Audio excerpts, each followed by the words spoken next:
Halo guys, assalamualaikum warahmatullahi wabarakatuh. Gimana kabarnya? Mudah-mudahan teman-teman tetap sehat, tetap semangat, dan jangan lupa bahagia ya. Di video kali ini ya, aku ingin berbagi tentang sebuah cerita ya. Ini kebetulan ada teman yang ngechat ya ke aku. Pak, mohon dibantu Pak, ini apotek saya mau dijual. Omsetnya sekian, kondisinya begini begini. Aku jadi ingat ya, beberapa waktu yang lalu ya, mungkin sekitar tahun 2014-an ya. 2014 aku sempat terpikir untuk menjual apotekku ya, karena memang kondisinya itu nggak bagus. Jadi omsetnya nggak naik-naik, terus kemudian likuiditasnya juga nggak bagus itu. Bahkan selama 2 tahun aku nggak pernah ambil untung dari apotek itu. Jadi berputar di situ aja untuk biaya operasional dan lain-lain. Nah, waktu itu aku juga berpikir, wah ini kalau kayak gini terus rugi ya, mending aku kerja saja. Misalnya jadi karyawan lah di mana, itu udah jelas dapat gaji bersih lah. Misalnya taruhlah gaji 2 juta atau 3 juta itu udah bersih, bisa untuk makan, bisa untuk biaya yang lain-lain.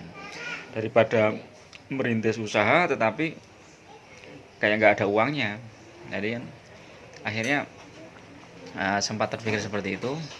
Terus kemudian aku uh, silaturahim ke temen ya, mungkin setelah beberapa waktu ya kemana-mana, kemudian akhirnya punya ide, wah aku lebih baik silaturahim ke temen yang kebetulan dia punya apotek juga. Akhirnya kita diskusi di situ, terus aku ngomong, wah apotekku kok nggak maju-maju ya, gimana ya. Oh, terus dia cerita, mas ini kan mungkin eh, apa pasarnya atau gimana, apa memang ada manajemen kita yang salah atau gimana gitu.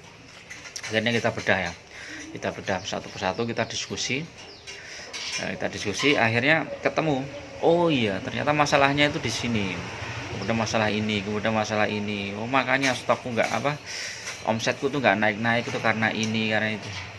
Akhirnya mulai pelan-pelan aku perbaiki lah apotek itu, karena menjual apotek pun juga nggak mudah ya.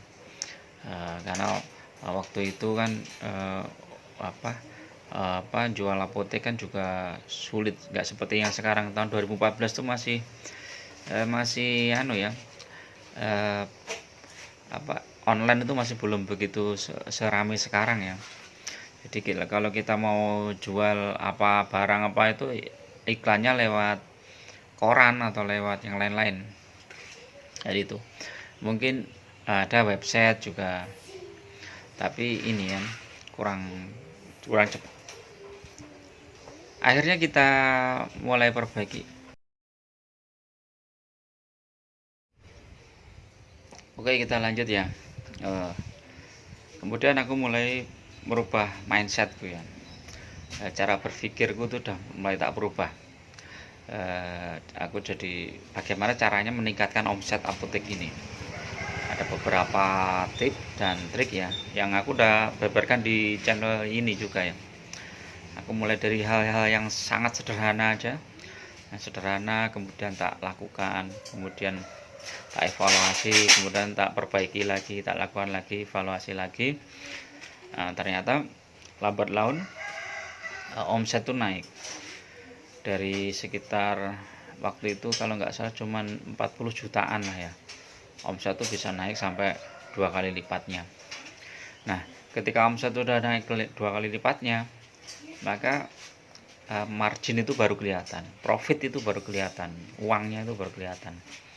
Kalau sebelumnya itu uang nggak kelihatan ya, karena uangnya tuh diputar terus untuk bayar inkaso, untuk bayar karyawan dan lain-lain. Nanti dengan naiknya omset yang 2 kali lipat itu, maka uang itu akan baru kelihatan. Nah, dari situ aku belajar ya, ternyata ketika kita membuka suatu usaha, kemudian ada masalah, itu jangan berhenti guys, karena kalau kita berhenti maka potensi keberhasilan kita membuka usaha itu akan mandek ya, ya nggak mungkin berhasil lagi. Kita akan mungkin buka usaha yang lain lagi, kita mulai dari nol lagi.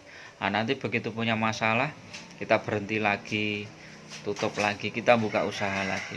Nah, ini akhirnya cuman buka tutup nggak ada solusi. Jadi lebih baik bener-bener usaha ini kalian tekuni, kemudian kalian cari clue-nya apa, kuncinya. Kunci dalam sebuah usaha ini apa kuncinya?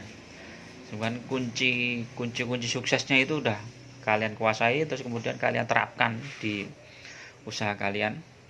Nah, setelah kalian terapkan, maka lambat laun harus kita evaluasi. Kalau kok ini sudah mulai menaik ya, omsetnya sudah mulai naik, terus kemudian kunjungan konsumen sudah mulai bagus, sudah mulai rame. Nah, berarti hal-hal yang telah kita lakukan itu akan membawa hasil kebaikan. Nah, ini sukses. Jadi ini seperti apa ya? Seperti mendaki gunung ya. Kalau kan biasa mendaki gunung gitu ya. Kalau kita masih sampai pos 2, pos 3 itu kan biasanya capek, rasanya pengen berhenti, tapi lihat puncaknya kok masih jauh gitu kan.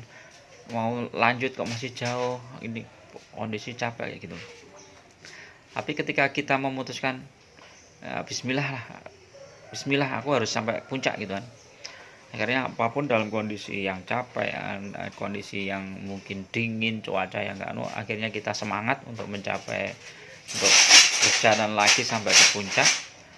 Dan suatu saat akhirnya kita sampai ke puncak. Begitu sampai ke puncak itu rasa capeknya itu hilang. Ini seperti usaha itu. Jadi ketika kita mengalami banyak kendala, usaha ini kok nggak baik, nggak maju, omsetnya cuma segitu aja, uang nggak ada, akhirnya kita mau berhenti, maka ya udah, itu akhirnya kita akan mencapai kesuksesan. Nah, ketika kita bertahan, kemudian kita mencari solusi yang terbaik untuk usaha kita, maka bisa jadi kesuksesan udah diambang.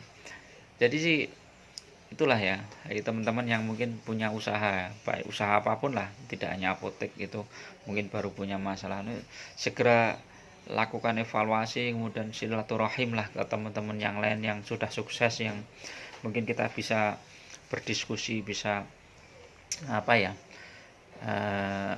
masukan-masukan yang bagus untuk usaha kita. Apalagi sekarang pakai dunia digital ya, online itu kita mungkin lebih banyak solusi yang ditawarkan ya. Misalnya bagaimana supaya kita bikin konten yang viral, misalnya di Instagram, di Facebook dan lain-lain, sehingga usaha kita lebih bagus.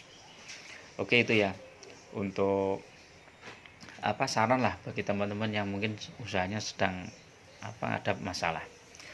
Nah, berkaitan dengan itulah maka aku bikin sebuah grup mentoring bisnis apotek. Ini kan wadah bagi teman-teman yang ingin belajar bisnis apotek yang serius ya, khususnya yang serius. Dan ini berbayar ya, berbayar, sekali masuk itu 500.000, nanti akan mendapatkan video-video tutorial yang lebih spesifik dari aku, kemudian pengalaman aku selama berbisnis apotek, baik dari dulu waktu masih di BUMN ya, di apotek BUMN, kemudian keluar, kemudian mendirikan apotek sendiri, pengalaman selama ini, hal-hal yang perlu kalian lakukan, yang perlu kalian hindari, itu tak sampaikan di video-video yang lebih spesifik itu. Karena kalau aku bagi di yang umum itu nanti sensitif ya guys, jadi nggak bagus. Oke, itu dulu ya untuk video kali ini, mudah-mudahan bermanfaat. Tetap semangat, tetap sehat dan bahagia selalu. Assalamualaikum warahmatullahi wabarakatuh.